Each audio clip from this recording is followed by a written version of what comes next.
Way, as I was saying, as I was going on for probably about 3 minutes, who knows? Welcome to Big Tom's Fantasy Football Show. I appreciate everybody coming in here. How's everybody doing today? Hope everybody's having a great day. Today I'm going to be doing, we're going to be running through some ranks today. I'm going to give you guys my 1 through 10 on quarterbacks, running backs, receivers. And I know that this all goes to just my opinions on what I see, what I watch. I'll pull up some stuff on computer for you guys. I'll pull up some scenes where it's show. I'm going to be using the ESPN site to like if you guys want to look at stats and stuff like that. I'll pull stats up as we go, but I'll be using the ESPN site for that. But I'm going to be giving you the ranks for just running back, quarterback, and receivers. If you guys in the future want to hear tight ends and defenses, I will do that in the future. I don't know if that's a huge part of the show. But let me know. Let me know the feedback if you guys want to hear that. Maybe even just tight ends. But I feel like when you're dealing with the top five tight ends, they're always going to be the same. So I don't know if it goes on from there.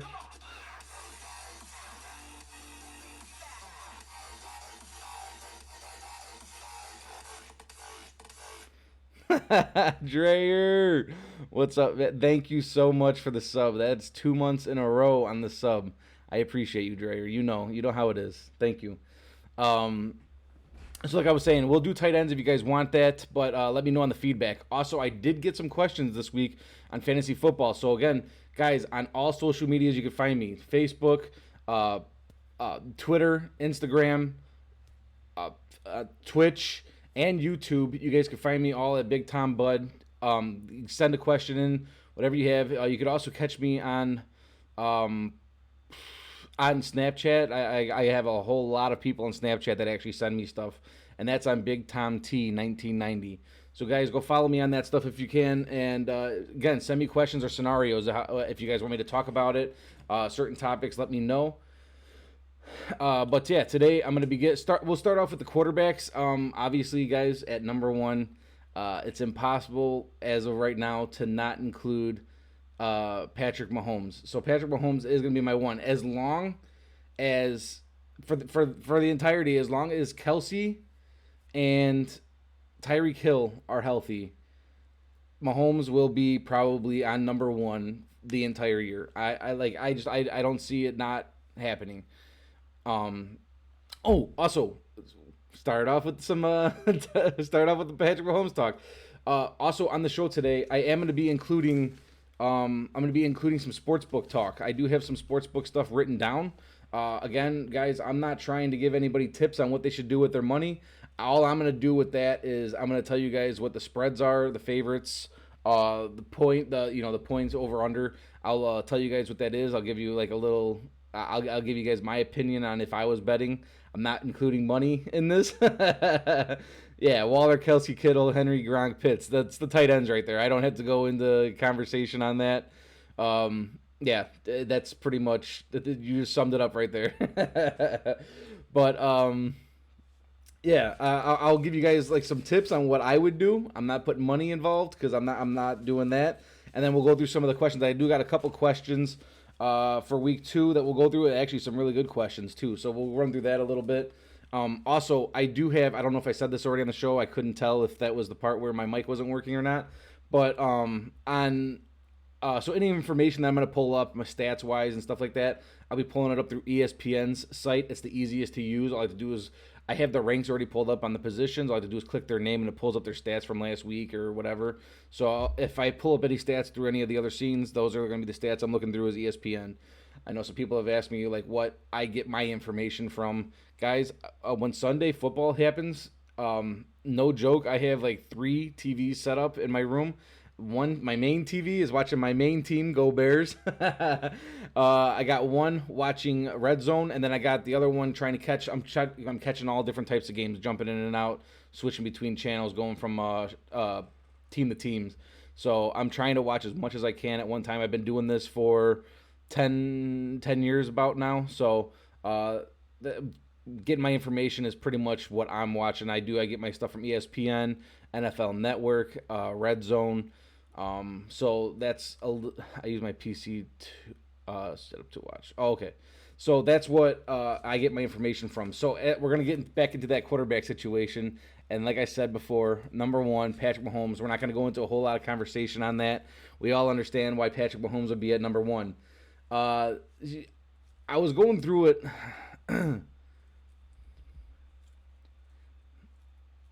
You watch OG Thomas. What's up, dude? How you doing, man? I watch. Is that Good Morning Football every morning when I get home from work? Is that what it is? Is that what you're saying? Yeah. Okay. Okay. Yeah. I try to watch as many shows as I watch possible. I've even tried to watch some like podcasts and stuff like that just to see because I know I do podcasts. I do my own podcast and I do that alone. But as far as talking about fantasy football, I've been watching some podcasts just to get some like tips and stuff that I could possibly use on my show just to make it more entertaining. But again, like I said, I don't want to. I'm not gonna take anything from anybody, so I'm just gonna keep going with what I'm gonna do. And if I find something that works as we go, we'll stick with it. All the cheer options, I did take it away for right now because I'm doing a fantasy football show right now that I will be moving to YouTube later on. I will have it up there later. The only reason I took it off is because last time I went on live, I had people spamming the heck out of everything, and that's awesome. I love it, guys. When I'm on live, spam everything you want. But just for the fantasy football show, as I'm doing it, I don't want to. I try to keep it to at least just notifications for follows and subs and stuff like that. Just because I don't want to be interrupting the show too much because it'll be going on YouTube. So, anyways, like I said, these stats actually get kind of wild here, and I'll go into more depth on this as far as the quarterbacks go. So, obviously, one, Patrick Mahomes. Number two, I'm going with Kyler Murray. I really do think that this guy is going to have an MVP caliber year. We're going to say it week in and week out, and it's going to be a crazy campaign for him. He's got so many weapons over there. It's I like football, but not fantasy football. Oh, it's all right, man. You know what? I wasn't into fantasy football for a very long time either. Probably about until I got into high school is when I got into fantasy football. So I didn't understand it when I was a little bit younger, but yeah, dude, fantasy football is my life right now. Also, so when it comes to Kyler Murray, they kind of did whatever they wanted to the Titans defense, and not that Titans defense is not bad, guys. They do have a little bit of a younger secondary. So Kyler Murray was able to pick it apart a little bit, but yeah, the Titans are still no slouch, and the Cardinals just did whatever they want to them. So Kyler Murray, I'm going to go with him as my number two this week at quarterback. Again, MVP caliber year, so you could expect him to be on my list pretty much almost every week, unless injury, which I don't. I that'll be the last time I even say that word on here. I do not like saying that, so I am not trying to push any of that onto anybody. So that'll be the last time. But yeah, as like I said, Kyler Murray 2. 3, I'm gonna go, and this one was a little bit tough because of what happened in week 1. But I am gonna be going with Josh Allen in week 3. He did have 2 fumbles this week. I don't think that's gonna be a regular thing going forward for Josh Allen. The only other thing I did not like about the performance is between Beasley and Diggs together, they had 10 missed opportunities on attempts. So 10 opportunities between Beasley and Diggs were either dropped balls or just incomplete passes that were pretty much catchable passes. And I felt like Beasley was dropping some easy ones out there. And that's going to happen from team to team. That's going to happen to everybody. But it's noticeable. I wanted to bring that up a little bit as far as when we're talking about Josh Allen, because I've had a lot of people on here trying to tell me Josh Allen should be number 1. And like I said, I will be picking it apart here and there just to let you guys know. I'm trying to be fair and honest. When all the weapons when he has all the weapons and he does, if you do, it's not good.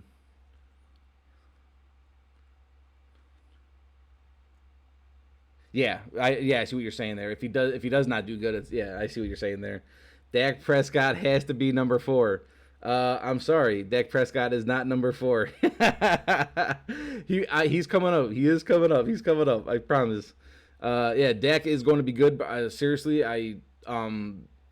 Dak is. We'll get into that in a second, guys. We'll get into that in a second.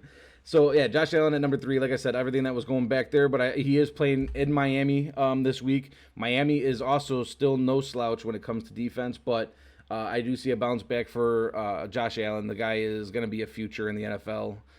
As of right now, guys, I still am not going to say I consider Josh Allen elite.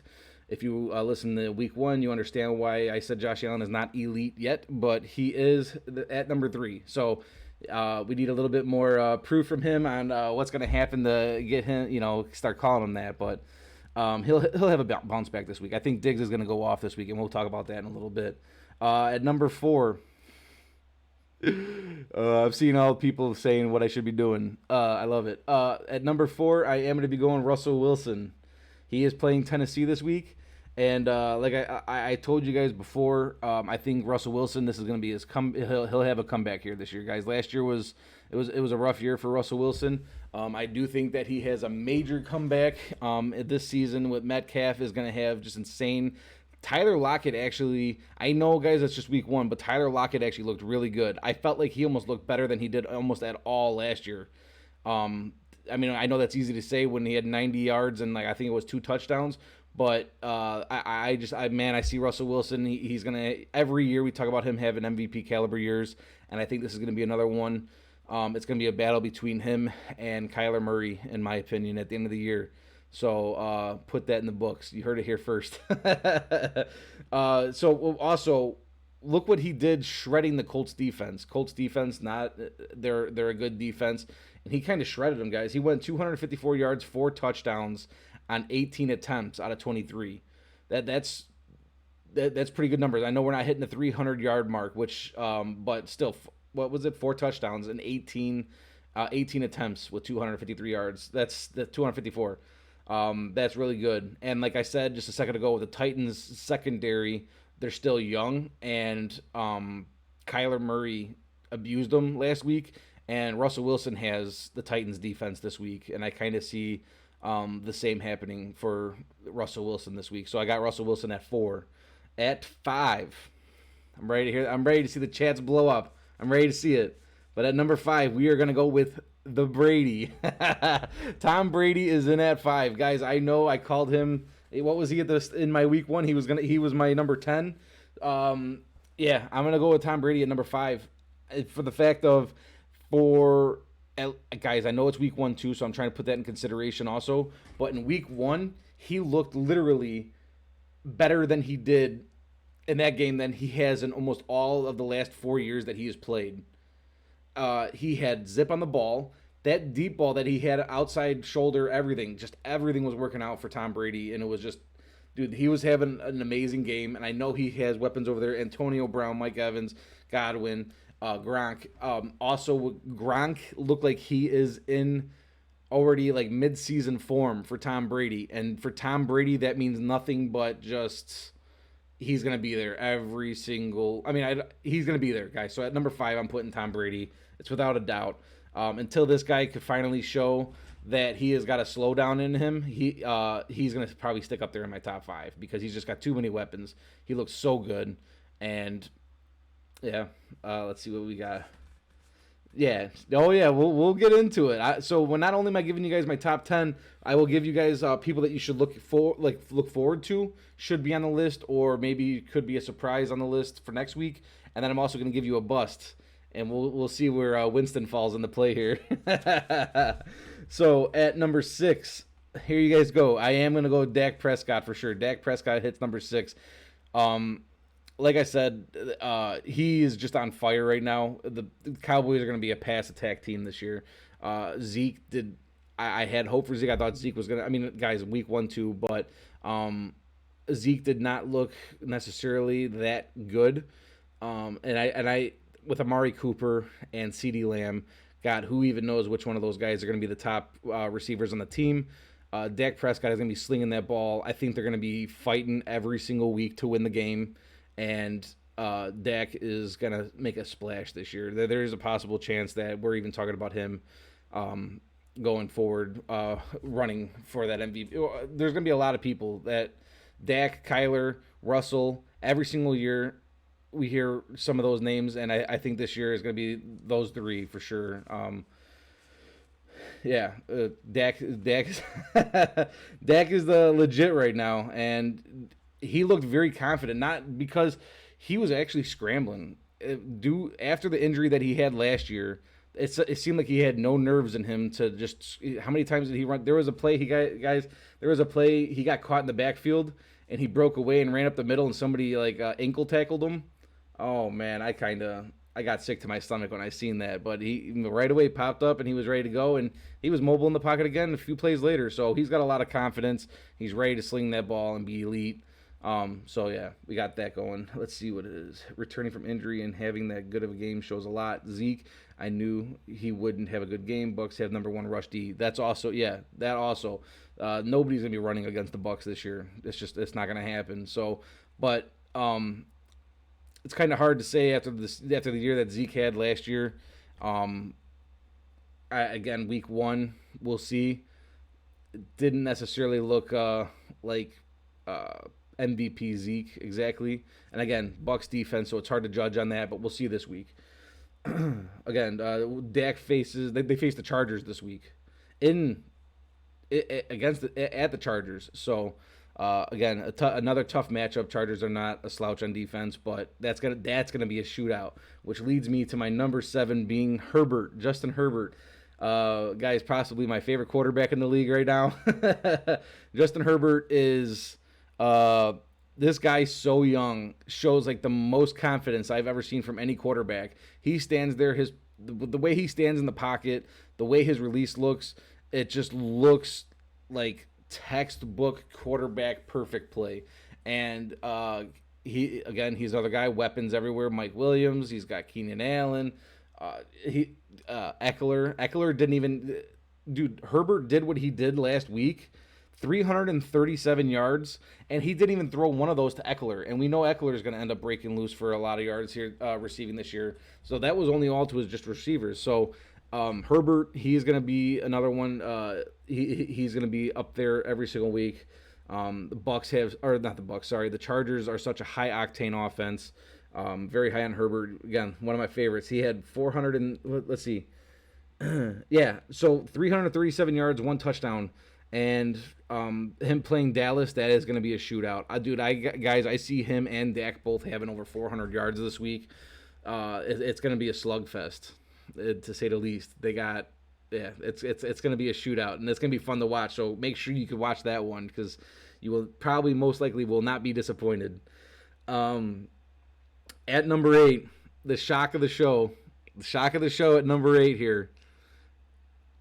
And before I even say his name, guys, if he has another week like he just did last week, something's going on, something's not right, and he will be off my list for the rest of the year. But at number 8, I'm going Aaron Rodgers. It's hard to not have Aaron Rodgers in a top 10 quarterback. Wow, what happened to him this week? I really don't know. Somebody said...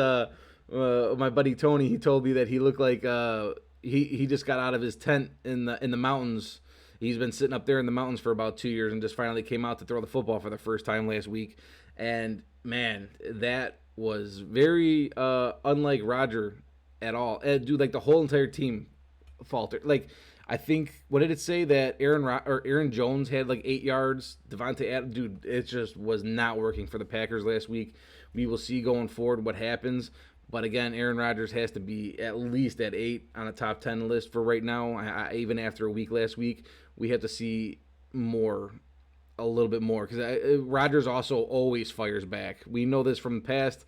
What did he say? There was a famous line he said a couple years ago when they were counting the Packers out. And he said so. He even spelled it out. I can't remember what it was. It was like respect or something like that. And he spelled it out. And then... he had a gigantic comeback, but also, he's never flopped 2 games in a row. It's just never happened. Especially, he just came off of one of his best season he's ever had. I just don't see what happened to him in week 1 happening again. So, we'll look forward to that. Who does he play this week? He plays Detroit. So, he'll have a little bit of a better game. So, at 8, Aaron Rodgers. At 9. I'm very high on this guy, very high. I'm going with Stafford. I think that honestly, if I'm giving my honest opinion, I think Stafford probably has the best weapon set a quarterback can have in the NFL right now. He's just surrounded in weapons. Uh, Sean McVay is just the master of offensive coaching, and Stafford for years. I've been saying for a long time that Stafford is super underrated, and he just was on such terrible teams for years. And I know he had Megatron for a couple of years, and he did good with Megatron. But we're also talking about one of the worst Detroit teams in those times, also. So Stafford now with the Rams, it's going to be very deadly. In my opinion, I think Rams are going to be a very deep playoff team. Again, week one, guys, I understand it. But again, just with what the Rams have, they probably have the best defense in the league. And now they move Stafford to their in place of Goff. And that's just a nasty replacement. And the Rams are very scary. Stafford was very scary. Every single one of those guys over there are scary. Yeah, yes, that's at number 10, guys, and I'm gonna also include with my number 10. This is also, I know it's my number 10, but he's also gonna be my bust of the week too. He's my number 10, but I am fully expecting him to be a bust. So keep that in mind. I'm going with Lamar Jackson. The guy, now this is a quarterback. He has no weapons. I know he's got Hollywood Brown. He's got Mark Andrews, guys. I understand it. People are saying Mark Andrews, top tight end in the league. You can't have your number one receiver be a tight end. You just can't. It's not going to work. Marquise Brown, he's a decent receiver.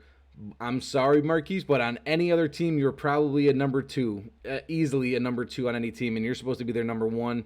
The reason Lamar makes my top 10 is because of his running ability. That is almost solely it. I do not like Lamar as a quarterback this year at all, but I have to put him on there just for his rushing ability. Also, he's playing Kansas City, their secondary is not bad. So, yeah, we'll see what happens with Lamar. Like I said, he is going to be also my bust of the week. He's actually like my number one bust of the week, but he is at number 10. So there you guys go with your 10 quarterbacks. Yeah, it also, his running backs. But I think that because of Lamar, running backs end up getting hurt. They're going to, I mean, obviously they're hurt for real. But I think that any running back over in Baltimore does not shine as much as a running back probably should because of Lamar Jackson at that same point. So I got some people to watch for as far as quarterbacks. Before we go into running backs, I got some people to watch. Very shocking to me, very surprised. I went into this season saying that I will not take anybody from this team whatsoever. They're so young. We don't know a whole lot about all of them. But I'm gonna go with Jalen Hurts. Watch him. He had a really good week this week. But again, I want to see a little bit more out of that team. It could have been just a lucky week. Who knows? That team is very young, which also could be good for them too. But I got my eyes on Jalen Hurts. We'll see what happens. I almost actually, just because of his numbers in week one, with what he did to Atlanta, I almost ended up putting him in my 10. I almost did in front of Lamar Jackson. But I'm gonna just keep him on my to watch list for right now. Burrow is highly on my to watch list. Burrow is actually, dude. I really like Burrow a lot. I'm becoming a huge fan of this guy. He is just a competitor. You see it on him in the middle of the game. This guy has a hunger to win. He has a hunger to be great, and I love watching because you can see it in his play. I'm very high on Burrow. I am not high on Cincy, which kind of stinks, but Burrow has so many weapons this week, and against a terrible, it pains me to say it, guys, pains me, but a terrible secondary in the Chicago Bears defense. Burrow is going to light that up. He is, if Burrow is smart at all, he's throwing over to Eddie Jackson's non-tackling ass, and he's gonna rip apart the Bears. Sorry, he's gonna rip apart the Bears, and I kind of have I don't have high hopes because he's against my team, but I'm seeing a big game out of Burrow, so I'm gonna be definitely watching that. And then obviously on my to watch list is still Winston. Guys, we're talking about 30 for 30 here. I've been laughing about that for a while. A lot of us have. But he shocked me. 5 touchdowns. But guys, he did only have 148 yards going into the season or going into that game after the game. So yards weren't there, but still 5 touchdowns to 0 interceptions. Very nice to see. Um, Definitely a great game for Winston, and we know that Winston, just like Dak, loves to go in there and sling that ball. And we're gonna definitely see more than 148 yards going forward with Winston for sure. We'll have to watch that tight end interception ratio once that starts happening. And then the busts, like I said already, Lamar Jackson, number one bust this week. I am gonna go also with Kirk Cousins. To me, I feel like Kirk Cousins is the most uncomfortable quarterback in the league. He shows like zero confidence. So I have zero confidence in I have zero confidence in Kirk Cousins. The only reason he's gonna do anything decent this year is because he still has Thielen and Jefferson, who are gonna really work it out there for him. But can you imagine what those guys would do with a Burrow? Can you imagine what Jefferson would do with Burrow on the Vikings? Yikes. Allen isn't going to be good this year. Atlanta, he did well pushing the ball down the field. Who are you saying did well pushing the ball down the field? Are you saying Kirk Cousins?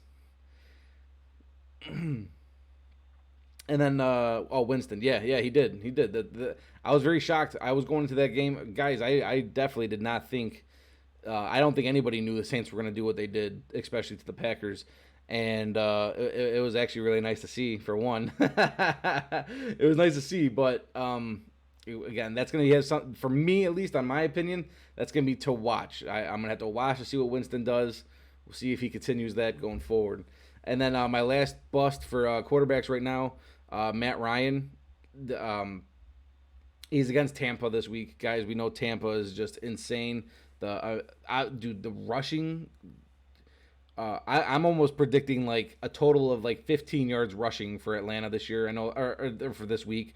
I know that doesn't concern Matt Ryan, but for the Bucs, knowing that they're going to be able to shut down that run game for sure, what's to say that they're not going to double team their only receiver over there in Calvin Ridley? Calvin Ridley is a freaking stud. That guy is explosive.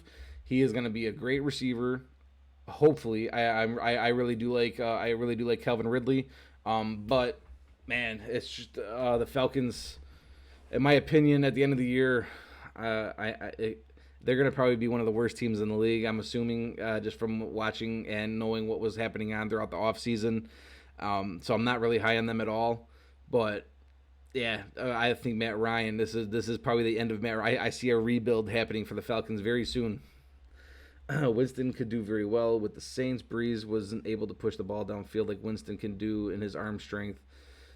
Oh, that's for sure. Yeah, no, for sure, without a doubt. Drew Brees was done. He called it, and it was good. He had a rough year last year.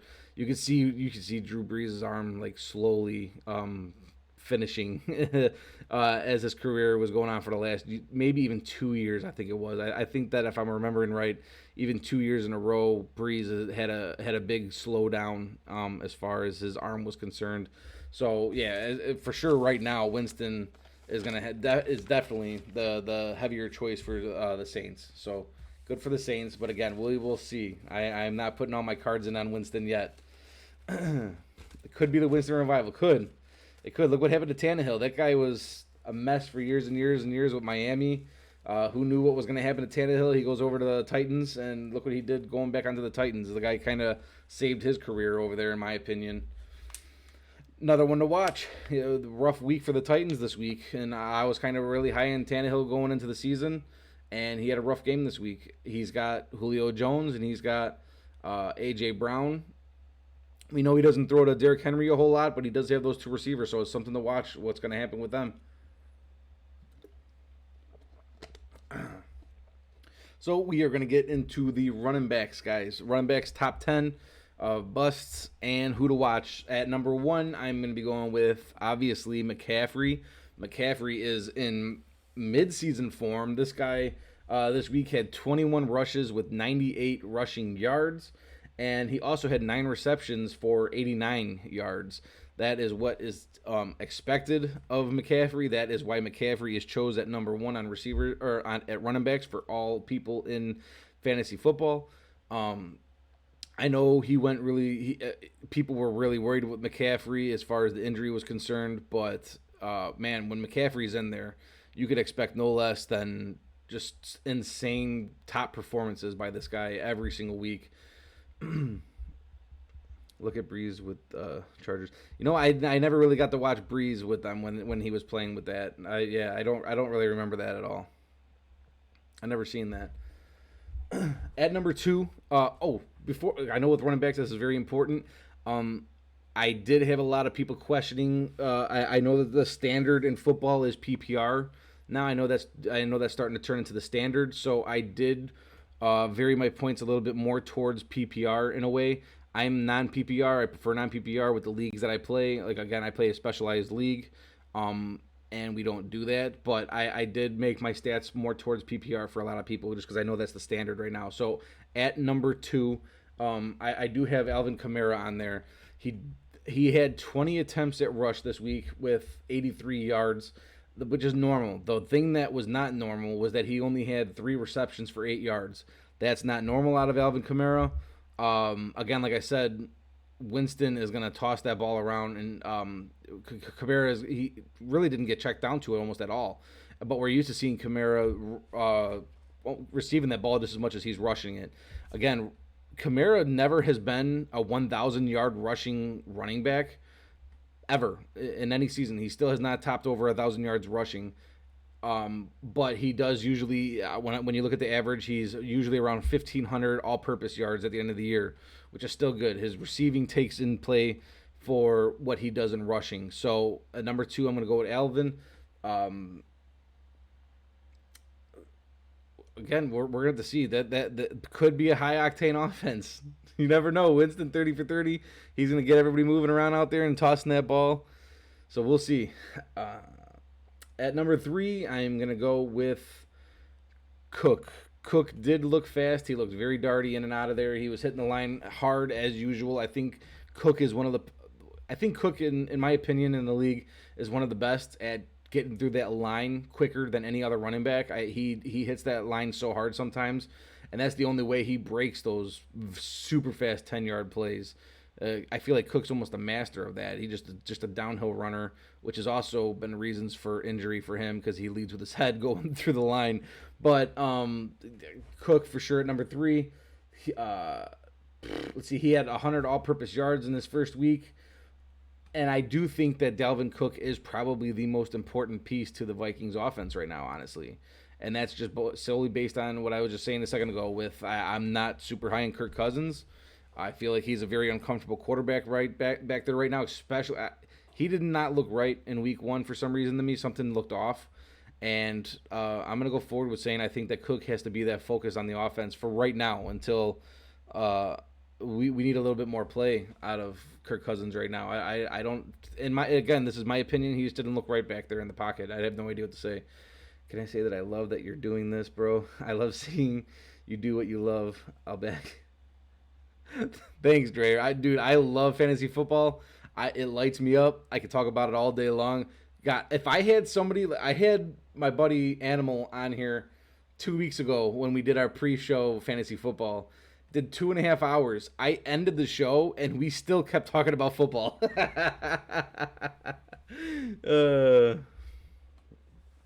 So, man, I could talk about fantasy football all freaking day long. Like I said, I love it. At number four, my favorite player in the entire league. At number four, I am going to be going with Derrick Henry.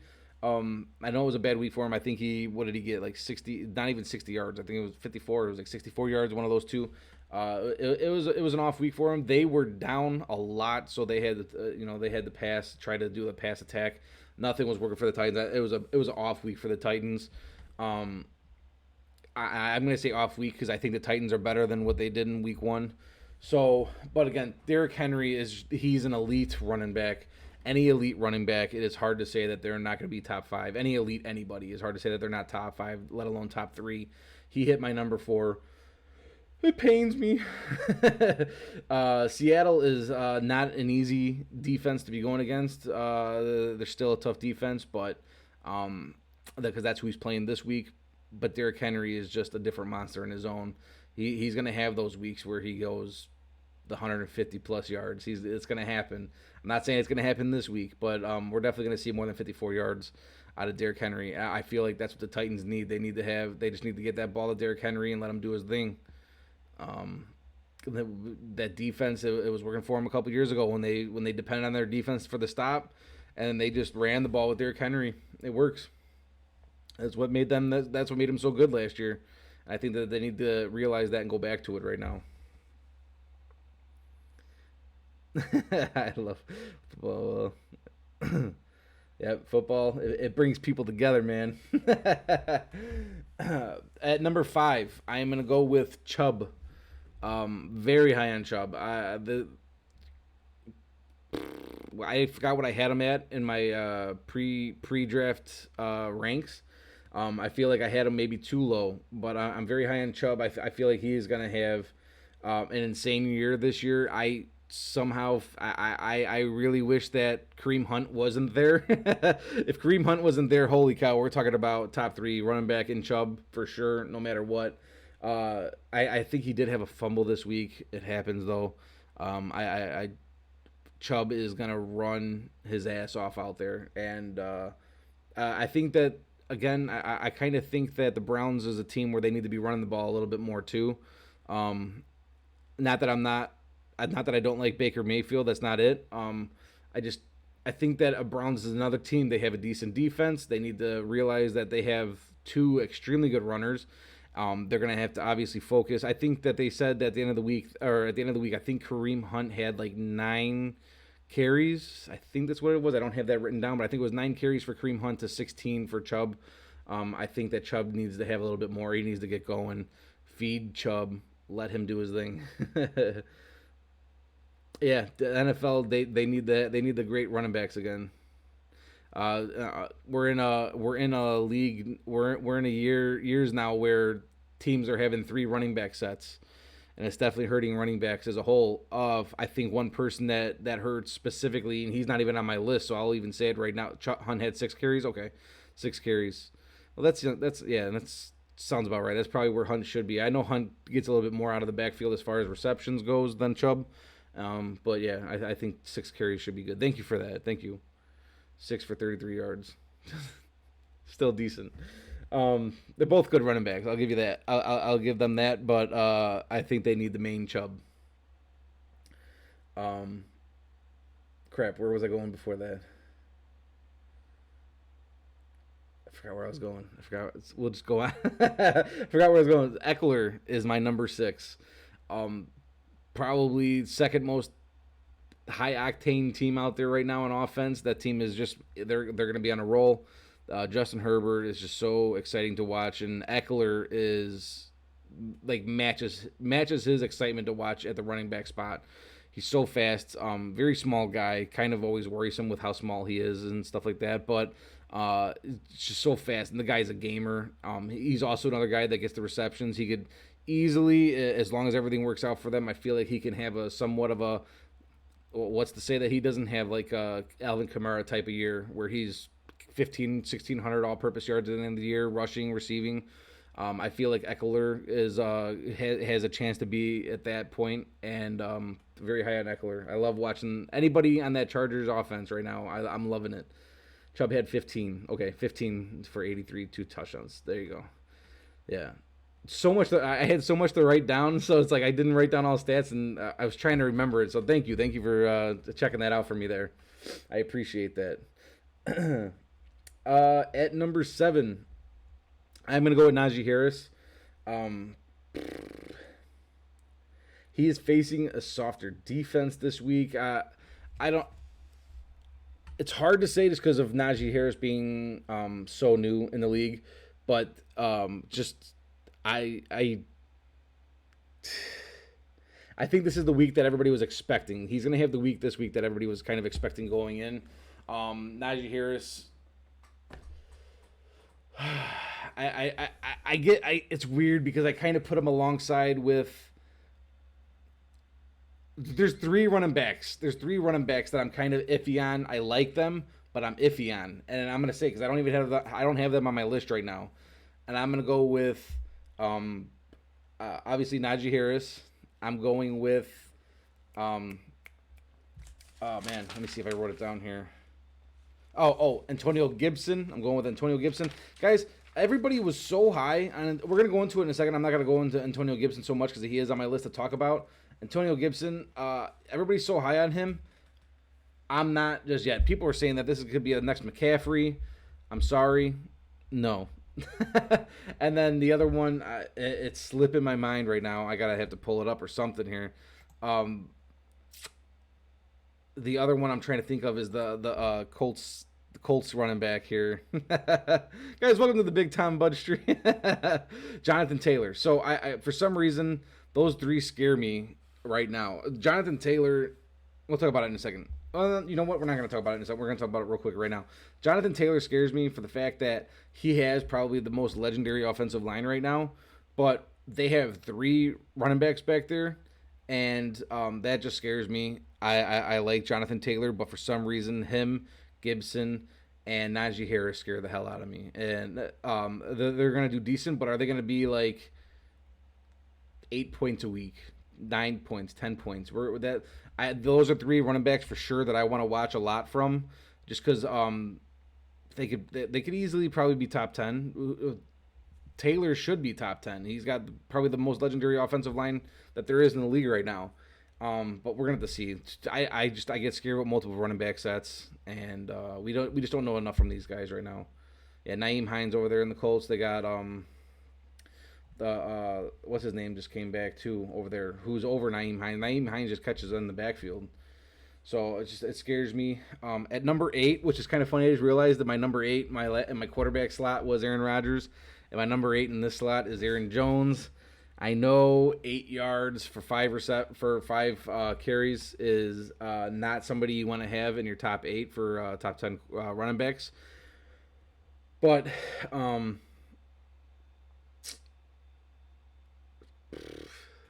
it was a rough one for all of Green Bay, so I'm going to chop it up to that. I don't know what else to say for Green Bay other than I think it was just a rough game.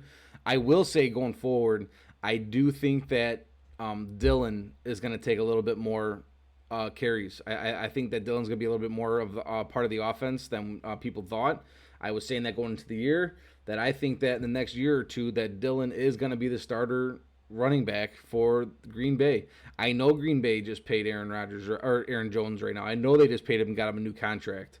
That's silly, but I really am going to stick with. I think that Dylan is going to be taking over that starting spot. I won't say exactly this year that won't happen, but I think he's going to have a bigger role than people thought, and I think that's going to take a little bit of away from Aaron Jones going into the season. We'll see. It was definitely a rough game. I think all of Green Bay is somebody that people want to watch next week to see what happens to that team, because it was probably the most surprising thing going into the week this year or so far. Number 9, and this isn't just because I'm a Bears fan, guys, but I'm gonna go with Montgomery, and I'm going with Montgomery for he was against the number 1 defense in the league in the Rams. Montgomery still ran for 108 yards. He had 6.8 yards averaged a rush, and that against the Rams defense. I've been saying that the Bears, I swear, Nagy, I will punch you in the face. You better be listening to this right now. Feed Montgomery for the love of God. Please feed him. I don't want to watch Andy Dalton throw the ball. I don't think anybody wants to watch Andy Dalton throw the ball, considering that he's the only quarterback in the week in the league last week that didn't throw for over 10 yards one time. So I need, as long as Andy Dalton is in that backfield, Montgomery needs to be fed 25 carries a game and let him do his thing. He was getting hit hard in the backfield by Aaron Donald and everybody else, and still pushed forward and grabbed 4 yards after getting hit 2 yards behind the line. This guy is a beast, and they need to let him go. So at number 9, I am strict on it. Yes, I'm very high on Montgomery, and then it's not just because I'm a Bears fan. I think Montgomery has a future. He's in there to play right now. You can see that this guy has this push, has this fight in him. Feed him. I don't want to watch Andy Dalton throw the ball. I don't. I really don't. I want Andy Dalton out of there. At number 10, you're high on him as an Indy fan? All right, all right. Oh, man. Yeah, I didn't know you were an Indy fan as I was just in here talking about Taylor. I did say you guys have a legendary offensive line, though, all right? um, at number 10, it's tough, guys. There's so many people that could have been at 10. When I was going through the running back list and I'm looking at who should be my number 10, it was tough, and I don't know why. Again, this can go to many different people, but at my number 10, I have Zeke in there right now at my number 10. Um, just that the Cowboys offense is, man, they're going to be moving that ball. The ball's going to be moving. It's going to be going downfield. Zeke is an all-purpose down back. He also is going to be catching the ball back there. I think that we're going to see better games out of Zeke. Um, I was kind of really going into the season saying that Zeke was going to be a top 6, top 7 running back again by the end of the season, and I'm still going to try to stick strong to that.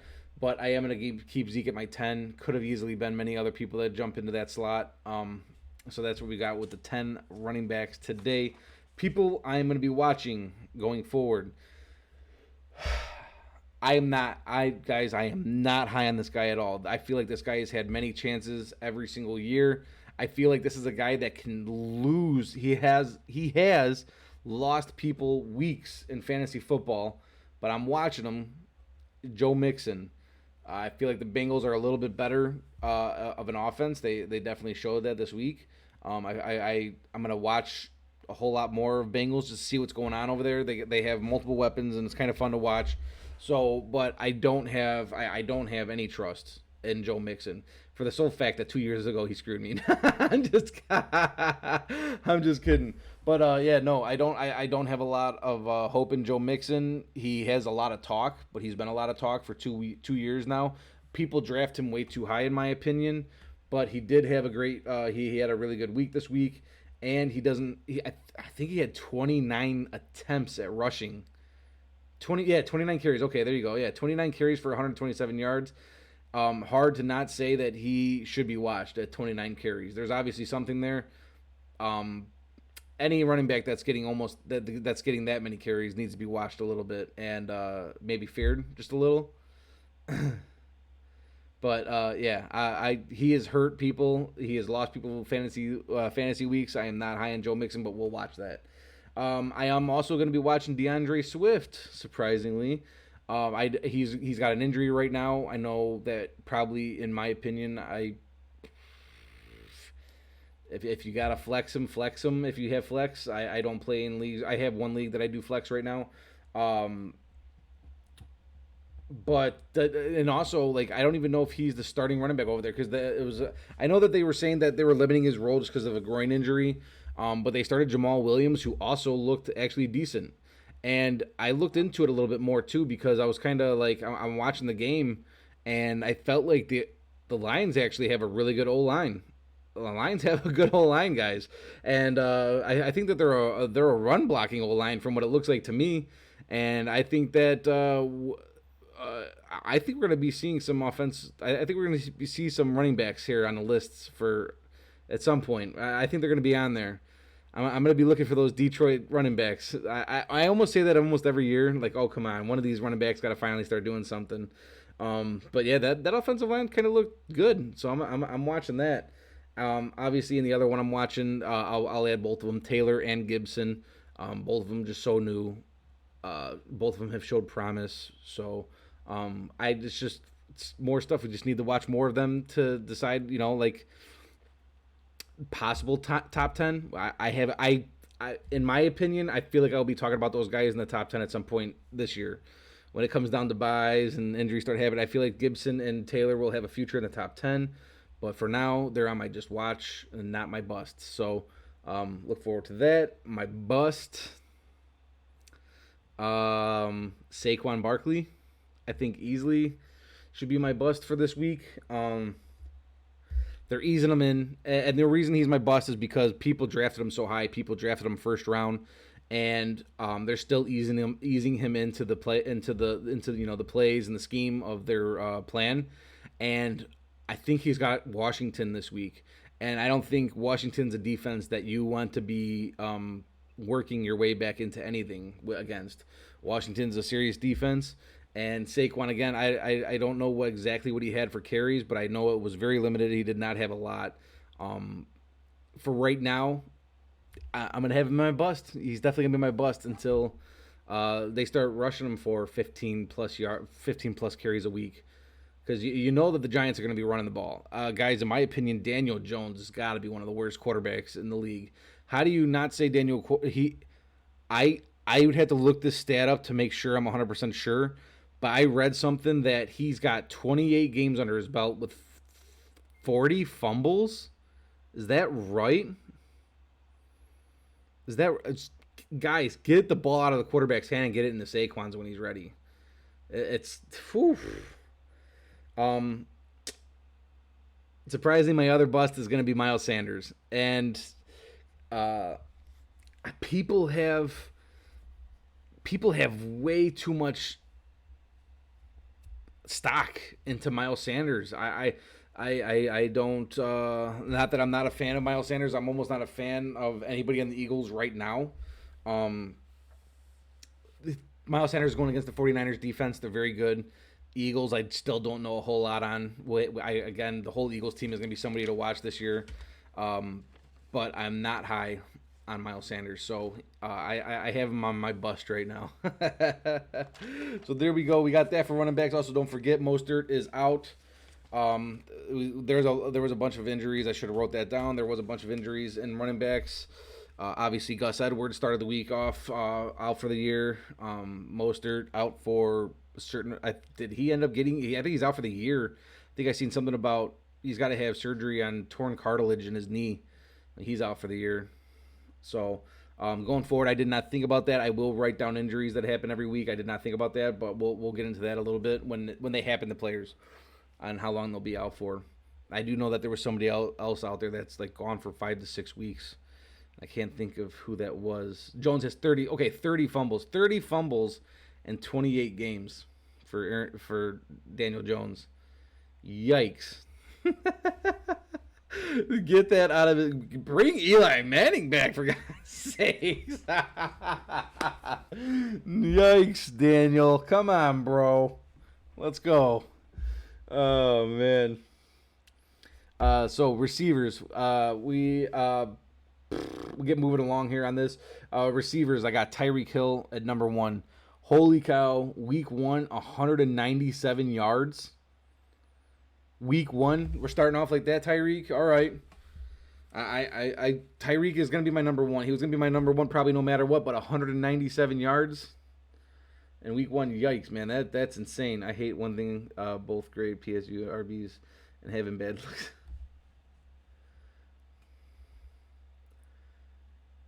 All right, yeah, that is yeah, no part of that. At number 2,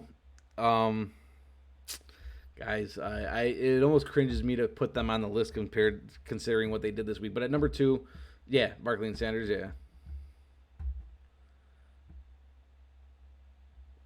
Yeah, they're gonna sit in that they're gonna sit on my bust list for right now. At number 2, I am going with Devontae Adams. Guys, he is without a doubt probably should, and almost everybody's draft was drafted number 1 receiver overall over almost anybody. Maybe Tyreek Hill for a lot of people, but Devontae Adams, no matter what, was definitely third receiver taken in almost all drafts. And again, like I said, Aaron Rodgers is going to have his bounce back. He's never had 2 bad games in a row. I hope he does, but it's unlikely to happen. And the only guy that Aaron Rodgers is going to, when he comes back with a vengeance, is going to be Devontae Adams. And there's going to be chances to see Devontae Adams getting 150 plus yards. If the Packers are for real and they just had a bad week, you're going to see it. So Devontae Adams, at least for right now, along with every other Packer where I put them, they're there for right now until at least this week. I'm going to watch it. But yeah, Devontae Adams at 2. At 3, the most talented receiver, in my opinion, in the entire league, just because of his hands, is DeAndre Hopkins at 3. Also, that offense, as I've said already, is going to be cooking it. And DeAndre Hopkins is their number 1. He is going to be getting everything. Debo is on my list. Debo is definitely on my to watch list. It was worried, and also we're gonna talk about that. We'll get into that in a second. I'm gonna go run back. I'm gonna run through these receivers a little bit. At number 4, Metcalf, the monster Metcalf. He is gonna get fed. My prediction this week, guys: 125 plus yards. It is going to be a shootout. I'm predicting a shootout right now against Tennessee and Dallas. It's going to be a shootout. 125 yards, Metcalf. You're hearing it here first. Number 5, Diggs. Diggs every week. I have a feeling I'm going to have him on the top 5 list every week. He's going to be fed by Josh Allen nonstop. Cole Beasley is the number 2 over there, and Cole Beasley is not, in my opinion, is not a perfect number 2 overall. I think Diggs is going to be fed and fed and fed, and he'll be in top 5 every single week for receivers. Diggs is just a special talent, and it's why he moved over to Buffalo and off the Vikings, is because they knew with Jefferson pushing him over, it was never going to push him over, so Diggs had to go to a team, and now he's in a perfect spot. Top 5 Diggs almost every week. DK is a beast. He is. Number 6, Keenan Allen. Keenan Allen in the top 6. I feel like for average for Keenan Allen for the last few years, he's been people's 12 to 15 rank for receivers for a lot of people. Man, Justin Herbert is revitalizing his career, and I feel every single week going forward, I think Keenan Allen has a chance to get 10-plus receptions a game easily. I think Keenan Allen is going to be a PPR monster, and he's going to have probably one of his best years he's ever had right now. So at number 6, Keenan Allen. At number 7, and this is funny because either of these guys can go there, and this is actually one of my questions at the very end, Amari Cooper or CeeDee Lamb. I know I've said in the past I think CeeDee Lamb is going to be the best receiver over in Dallas by the end of the year when numbers come together. But any of those guys, CeeDee Lamb or Amari Cooper, Dak, like I said, is going to be throwing that ball. Either of those guys can belong at number 7. It does not matter which one. So I'm just going to throw both of those in together. It's a package deal over there. At number 8, Justin Jefferson. Who are they playing again this week? Man, the Vikings. I feel like I don't know why, but I have written down that Justin Jefferson is going to end up proud. You know what? I think it's just in general. I think the Vikings are going to be a team that are fighting all year long, and they're going to have to be like the Cowboys. They're going to be throwing the ball. They're going to have to. The Vikings are going to be fighting all year, and Kirk has to get it together and start. He's going to be slinging that ball, and Thielen and Justin Jefferson are going to be the recipients of that. So. Thielen is on the decline. I don't want to say he's on a decline, but I don't think that Thielen is the number 1 over there anymore. I really do think that Justin Jefferson is the man to take over the role right now, and he'll be cruising along here this year and continuing off of his stellar rookie year.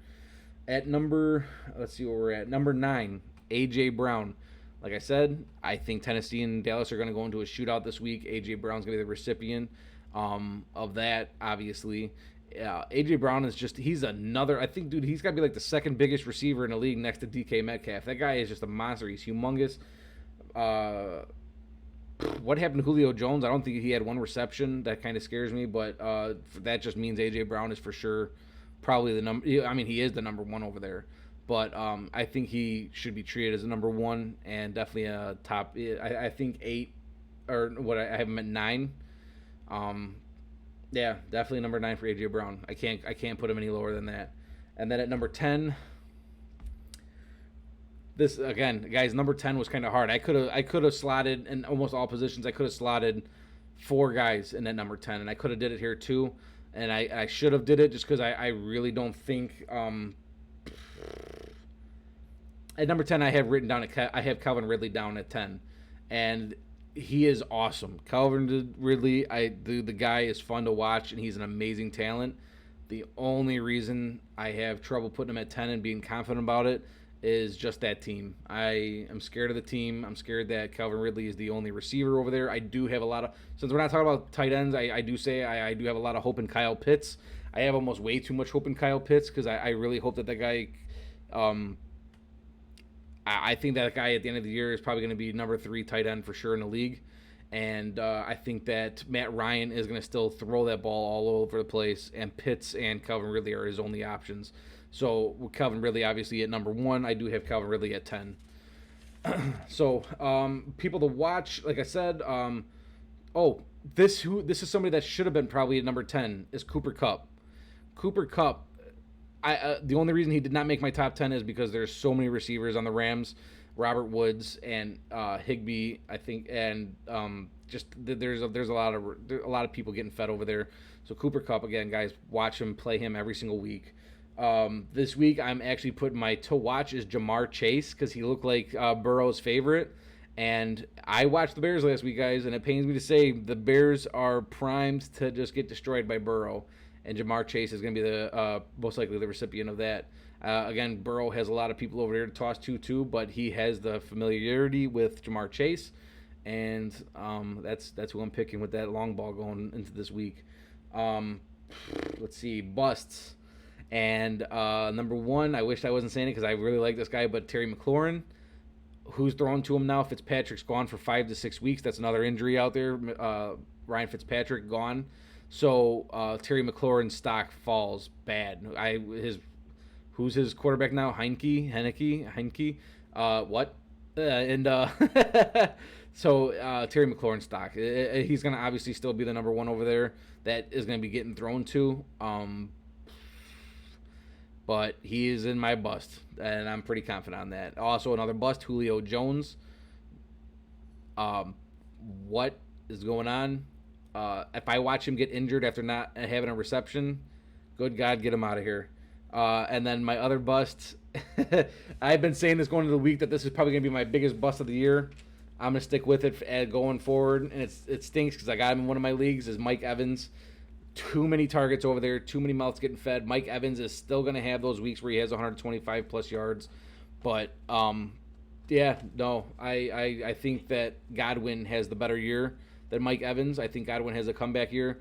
Mike Evans, I don't know what's going on. I'm just tired of Mike Evans having that one big game and then sitting out for 6 weeks.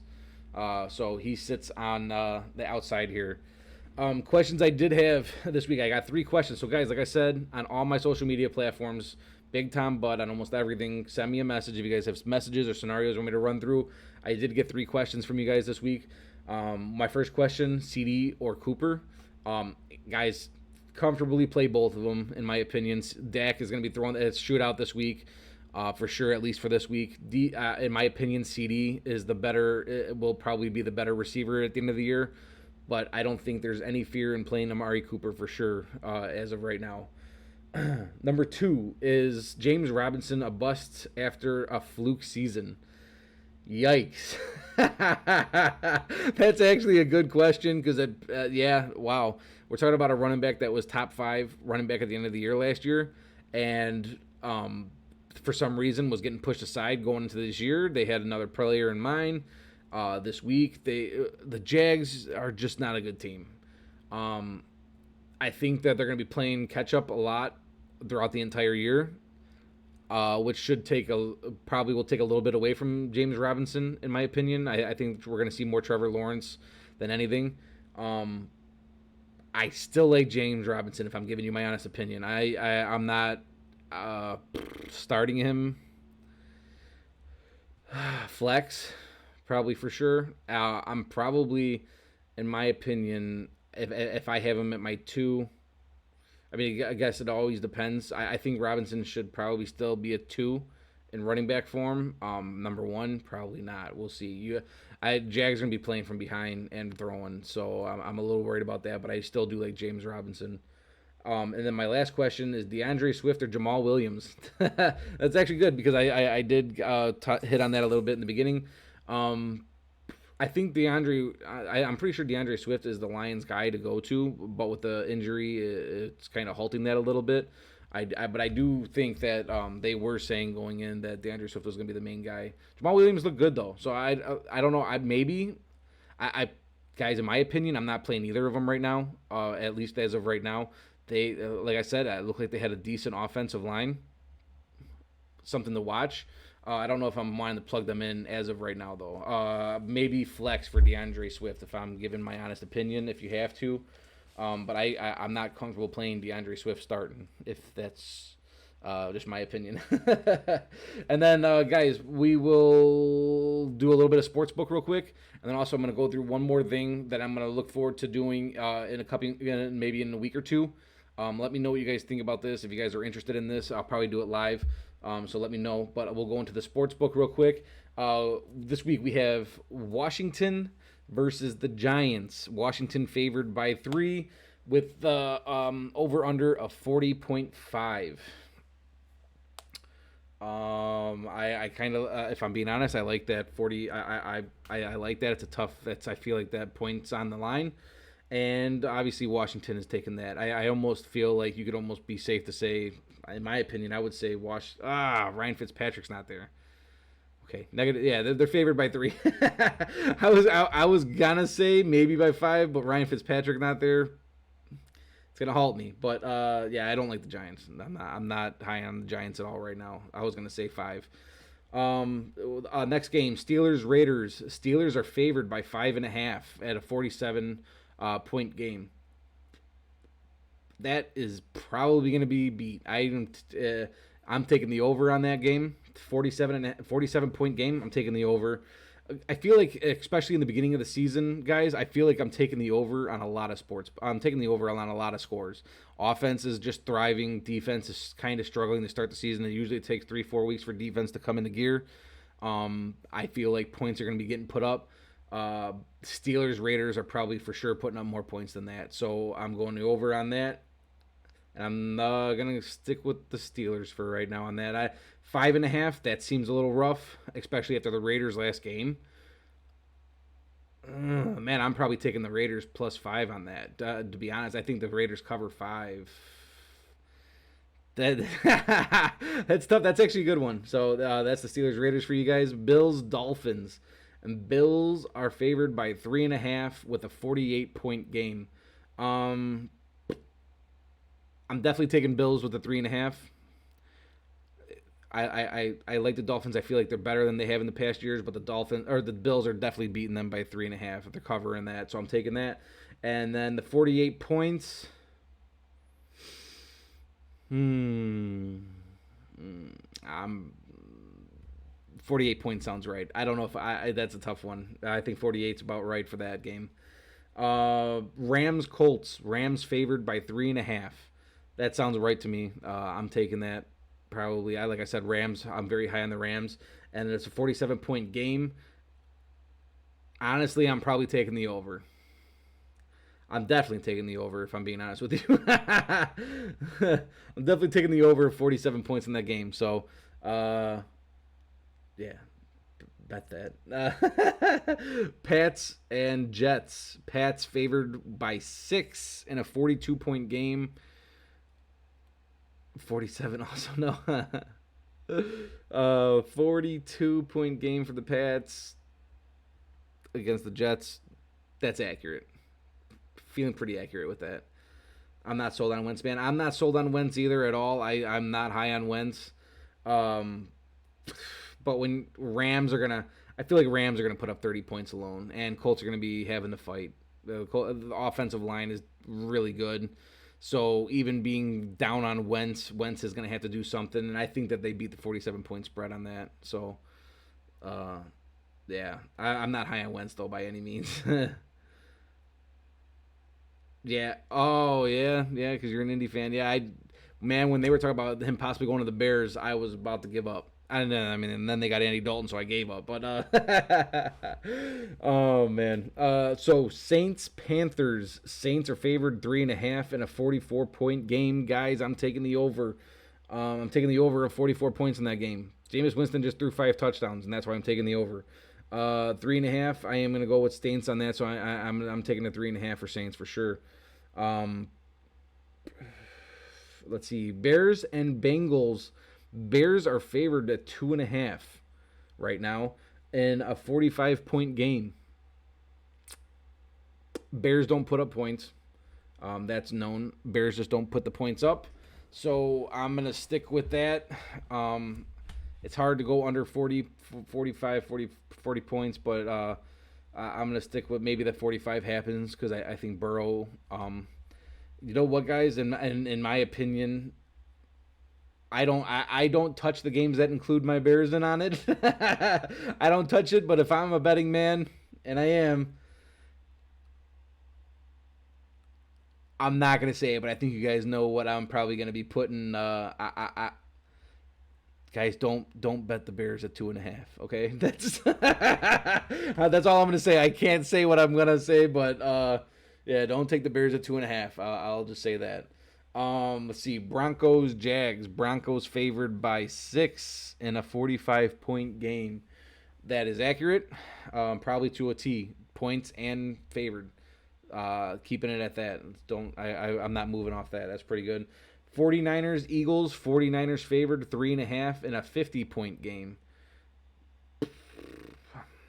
Guys, I'm taking the under in this, actually, honestly. I have not put an under in there yet, so I'm going to put the under right there. 49ers.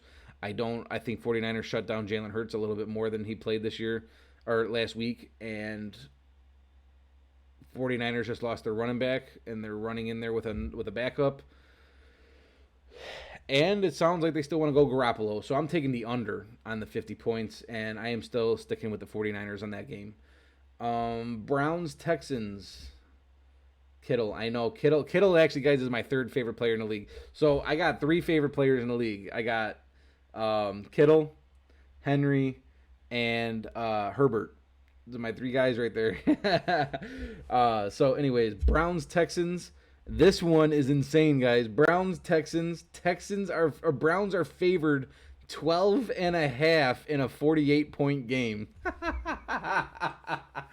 Do what you will at that. Wow, insane. That's guys. I know the Texans are bad, and I know what they just did last week kind of proves that they're probably not as bad as they thought. 12.5 points, guys. I'm not even gonna tell you what to do with that game. Bucks, Atlanta. Bucks are favored by 12 in a 52-point game there. Is it crazy to say after I just talked about a 12.5 being crazy, but believing in that actually? I actually do believe in that. 12. Favored by 12 over Atlanta in a 52-point game. My opinion accurate. Stay in it. Cardinals and the Vikings. Cardinals favored 4.5 in a 51-point game. This can be a game that is for sure over. I'm taking the over on this game for sure. Over 51 points, and I'm going with Cardinals for sure on this one. That's accurate. I'm taking the over on 51 points, and I'm going Cardinals 4.5 for sure. So we got Seattle Seahawks versus the Titans. Seattle's favored by 5 in a 54-point game. Over. I know that's crazy to probably say. It's going to be a shootout. It's going to be a shootout. And if you're telling me that Russell Wilson's not going to put up, the Seahawks ain't going to put up 25 points, and the Titans don't have the chance to put up 25 points easily, I'm taking the over. And I would like to say I'm taking the it says Seattle's favored by 5, so I'm taking Tennessee on covering that for sure. Because in my opinion, I somehow think Tennessee wins this one. For sure, not gonna. I think they're covering the 5, so I'm going with that. Chargers and Dallas, another shootout. Chargers favored by 3 in a 55.5 game. Man, that is gonna be a game to watch, guys. Please watch that game if you can. That's going to be a fun one to watch. If you want offense, that's going to be offense. And I'm probably going to take the over on it, even though it's 55.5. I'm taking it because I'm entertaining that idea. Chargers, I'm probably sneaking them in there with that too. So I'm going to go with the Chargers on the 3. I am. Kansas City and Baltimore. Kansas City 3.5 and a 54-point game. Accurate. I could almost, I'm going to tell you right now, you could go ahead and bet the 5 spread for sure with Kansas City over Baltimore. 54 points. Easily probably can be topped. I don't have hope in Baltimore a whole lot. So I don't want to go in too much of a huge point spread here. I think that might be accurate for this game, weirdly. And I think that you can take Kansas City by 5 here, even though it's 3.5. Green Bay and Detroit, guys, and I know this is going to be shocking a little bit. They have Green Bay by 11 over Detroit, and in a 48-point game. Who knows? I've seen a lot of people. I think that Fox analysts have said that Detroit is going to win the division this year. They actually had that written. It was actually written by Fox Sports. Was Detroit was taking the division? I don't think that's happening. I don't. This is going to be a bad division, guys. We're going to see what Green Bay does this week. I think this is going to be a very bad division. 11 points. I don't even want to. I'm not touching that game. I'm not, because I don't know what's going on with Green Bay, and I need to see more Green Bay. So, like I said all show, I'm watching Green Bay. I'm not betting on anything Green Bay right now. So, also, that is going to be the end of the show for now. I did want to bring this up. So, in one of my drafts, we did a thing where we did a box opening of football cards. I know cards is an insanely huge thing right now for a lot of people. People are getting these cards, selling them, going crazy with these cards right now. I myself have a few on the sell list right now. I got a couple Derrick Henry rare cards that I got a Derrick Henry one that's really nice. I'll show you real quick. I believe, yep, here it is. A little Derrick Henry right there for you. Luminance Radiance card. Right now, that card is going for a couple $100. And so I got that going right now. I'm kind of slowly looking into the card game. It's actually kind of exciting. It's like I don't know if anybody's ever watched like box openings of cards, Pokemon, sports cards, whatever it be. They're woo, can't even talk. It's exhilarating watching it happen. And it was exhilarating opening the cards, not myself, but like being right there, knowing that I could have a card in there was fun to do. And I'm thinking about maybe getting a few nice boxes and opening them live on one of the streams coming up for the show. So whoever's into that, if you guys are into that, let me know. I'm thinking about doing that live on the show. At the end of the show, we'll do that.